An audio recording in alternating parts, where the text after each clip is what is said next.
చాలా బాధగా ఉంది అంటూ మాధవి కామెంట్ చేస్తున్నారు. కిడ్స్ అంత ప్రిపేర్డ్గా ఉన్నారు అంటే ఏదో తేడాగా ఉంది కదా అంటూ కామెంట్ చేస్తున్నారు. ఖచ్చితంగా కిడ్స్ అంత ప్రిపేర్డ్గా ఎలా ఉన్నారు అనిత కామెంట్ చేస్తున్నారు. నిజమే, రెసిస్ట్ చేయలేనంత చిన్న వయసు కాదు వాళ్ళది. ఏదో అమ్మ చెప్పింది కదా అని చెప్పేసి ఆడుకోవడానికి వెళ్ళినట్లుగా వెళ్ళే పరిస్థితి కాదు వాళ్ళది. వాళ్ళకి ప్రాణభయం ఉండేటువంటి పరిస్థితుల్లోనే ఉన్నారు. వాళ్ళకి ఆ మెచ్యూరిటీ ఉంది. చదువుకుంటున్న పిల్లలు, పెద్ద పిల్లలు, ఇంకా వాళ్ళ అమ్మని కన్విన్స్ చేయగలిగే పరిస్థితిలో ఉన్నటువంటి పిల్లలు. ఒక రకంగా చెప్పాలంటే ఇవాళ రేపు Gen Z, they are very matured. So but still there is something behind all this. పిల్లలు ఎలా ఒప్పుకోగలిగారు అంటే పిల్లలకు కూడా ఏదైనా తెలుసా? పిల్లలు కూడా భయపడ్డారా? దే ఆల్సో నో ఇంకా మనం దీంట్లోంచి బయటికి రాలేమని. అందుకే అమ్మ కూడా వాళ్ళని తీసుకువెళ్ళారా? So these are all very important questions. Husband has second family in Dubai check అంటూ సంధ్యారాణి కామెంట్ చేస్తున్నారు. దుబాయ్లో హస్బెండ్కి సెకండ్ ఫ్యామిలీ ఉండుండొచ్చేమో, చెక్ చేయండి అంటూ కామెంట్ చేస్తున్నారు. ఈజ్ ఇట్ ప్రీ ప్లాన్డ్ అంటూ అనిత కామెంట్ చేస్తున్నారు. ఉస్కే భాయ్ పే షక్ హే అంటూ కామెంట్ చేస్తున్నారు అర్షియా అంజుమ్.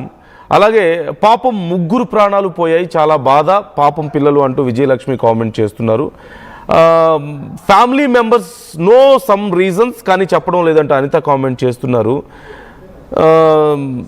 అండ్ హైయెస్ట్ కేసుల్లో ఇలాంటివన్నీ బయటకు రావు అంటూ మరొకరు కామెంట్ చేస్తున్నారు. So try to comment your opinions. ఇక్కడ ఖచ్చితంగా బయట సమ్ ఎక్స్ పర్సన్ ఉండే అవకాశం ఉందా? ఏదైనా ఎక్స్ ఫోర్స్ ఏదో ఉంది, బయట నుంచి ఏదైనా ఫోర్స్ ఉందా? లేకపోతే పిల్లలకి సపరేట్ ఎందుకు అయ్యారు? ఫ్యామిలీ అన్నప్పుడు తల్లి, బ్రదరు, హస్బెండ్ అందరూ ఇంపార్టెంటే కదా, అలాగే పిల్లలు కూడా కదా. కానీ పిల్లలు మాత్రం ఇక్కడ ఎందుకు సపరేట్ అయ్యారు మిగతా ఫ్యామిలీ నుంచి?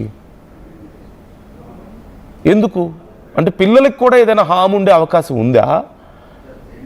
లేకపోతే నిజంగానే ఇక్కడ చాలామంది అంటున్నట్లుగా పేరెంట్స్కి, ఇంట్లో ఫ్యామిలీకి ఏదో తెలిసి బయటికి చెప్పడం లేదా? ఇవన్నీ ఒక ఎత్తు అయితే ఇంటర్నల్గా అందరికీ అన్నీ తెలిసి ఈ కేసుని తప్పుదోవ పట్టిస్తున్నారా? ఏదైనా ఎక్స్టర్నల్ ప్రెషర్ ఇప్పుడు డిపార్ట్మెంట్ మీద కూడా ఉందా అనే ప్రశ్నలు ఖచ్చితంగా ఇక్కడ ఉత్పన్నం అవుతున్నాయి.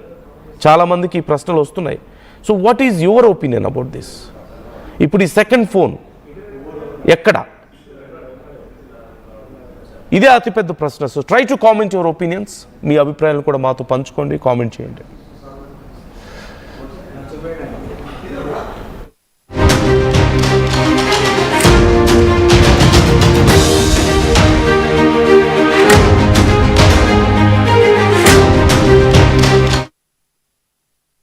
తెలంగాణలో అతిపెద్ద family shopping mall Mangalya shopping mall ఇప్పుడు కర్మాన్ ఘాట్ లో సినీతార శ్రీలీల గారిచే ఫిబ్రవరి 6వ తేదీన మహా శుభారంభం. ప్రారంభోత్సవ ఆఫర్లు మిస్ కాకండి. మాంగళ్య shopping mall opposite collegium mall, Karman ghat.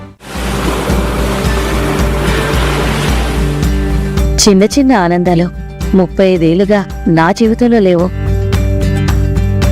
35 ఏళ్లుగా నేను డైపర్లలో బ్రతికాను. 6 సెంటీమీటర్ల ఫిస్టులా నా మూత్రాశయంలో లీక్ కారణమైంది. ఎవరూ నాకు సహాయం చేయలేకపోయారు. ఏఐఎన్యూలో వైద్యులను కలిసే వరకు. అక్కడ వారు రోబోటిక్ శస్త్రచికిత్సతో నాకు పరిష్కారం ఇచ్చారు. వారు నా ఆత్మవిశ్వాసాన్ని కూడా తిరిగిచ్చారు. Precision care makes it possible.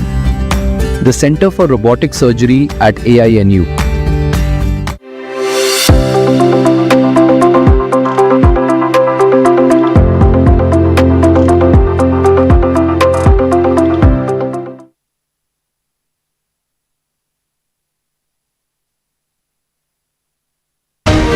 Content. So జాగ్రత్తలు తీసుకోవాలని ఆర్టీవీ మీకు సూచిస్తుంది. Viewers description is highly advised. ఎందుకంటే చాలా చాలా మానసికంగా ఎంతో కలిచివేసేటువంటి విషయం ఖచ్చితంగా ఇది. చాలా డీప్గా మనం డిస్కస్ చేయబోతున్నాం. చాలా కోణాలు బయటకు వస్తున్నాయి. పోలీసుల విచారణలో చాలా విస్తుపోయే విషయాలు బయటకు తెలుస్తున్నాయి. అండ్ మరొక వ్యక్తి, బయట వ్యక్తి ఇంకెవరో ఉన్నారు, ఇప్పటి వరకు సీన్లోకి రాని వ్యక్తి ఎవరో ఒకరు ఉన్నారు అంటూ తెలుస్తోంది. ఆ కోణంలో కూడా ఇప్పుడు విచారణ జరుగుతుంది. ఈ సెకండ్ ఫోన్కి సంబంధించిన విచారణ జరుగుతుంది. So try to comment your opinions. మీకు అనిపించడం లేదా సమ్వన్ ఎల్స్ ఈజ్ దేర్ అని? ఇప్పటికే అన్నను కూడా విచారిస్తున్నారు. అన్నని ఏం విచారిస్తున్నారు? ఇంత సమయం ఎందుకు విచారిస్తున్నారు? భర్త కంటే అమ్మ కంటే అన్నని ఎందుకు ఎక్కువ విచారిస్తున్నారు? ఈ కోణాలు కూడా ఇక్కడ చాలా కీలకమైనవే. సో ఒకసారి ఆ వాచ్మెన్ ఏమన్నాడు ఈ అంశానికి సంబంధించి? Let's take a look. మీకు ఎప్పుడు తెలిసింది విజయారెడ్డి ఇలా చేసుకున్నారు అని చెప్పేసి?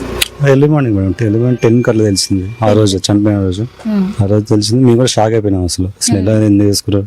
2 weeks బ్యాక్ మేము చూసాము, కలిసాము. మేడం మా సైడ్ కాడికి వచ్చారు. పైన పెంట్ హౌస్ కడుతుంటే అవి దర్వాజాలు ఇవ్వడానికి వచ్చారు. వచ్చి పూజలు కూడా చేశారు. అంతలో ఇట్లా చేసుకున్నాం. మేము కూడా చాలా షాక్ అయిపోయాం అసలు ఏందో అనేసి. లాస్ట్ టైం ఎప్పుడు వచ్చారు ఈ ఇంటి దగ్గరికి? 2 weeks బ్యాక్ మేడం, 2019 అట్లా వచ్చారు. ఎవరెవరు వచ్చారు భయ్య? మేడం విజయ మేడం అనే పాప, ఇంకా వాళ్ళ అమ్మ వచ్చారు. వచ్చారు పూజ ఇట్లా చేశారు. దర్వాజాలు పెట్టారు కదా, పూజ ఇట్లా చేసి వెళ్ళిపోయారు. ఒక 1 hour దాకా ఉన్నారు. 1 to 2 hours దాకా ఉండి వెళ్ళిపోయారు. ఇక మళ్ళీ కలవాలి. ఆ రోజు మీతో ఏమన్నా మాట్లాడారు? లేదు మేడం, ఆ రోజు ఏం లేదు. కారు కడిగేసుకున్నారు, కడిగాడు, అవన్నీ తుడిసాను, వెళ్ళిపోయారు. మళ్ళీ మాట్లాడలేదు, చూడలే కూడా. అంటే ఈ ఇల్లు ఇక్కడ కొత్త ఇల్లు కడుతున్నారు కదా, ఇక్కడ విజయారెడ్డి గారు ఎన్నిసార్లు వచ్చారు? ఒక 4 times వచ్చిండొచ్చు మేడం. అప్పుడు 4 times వచ్చి ఉండొచ్చు అంతే. 4 times వచ్చి. వాళ్ళ మదర్ డైలీ వస్తుంటారా లేకపోతే తను కూడా అప్పుడప్పుడు వస్తారు? డైలీ వస్తుంటారు. 7-8 months అవుతుంది వర్క్ స్టార్ట్ అయ్యి. మే నుంచి స్టార్ట్ అయింది. మే నుంచి స్టార్ట్ అయింది. ఇక డైలీ వచ్చి చేయించుకుంటారు వర్క్, మళ్ళీ ఈవినింగ్ వెళ్తారు. మార్నింగ్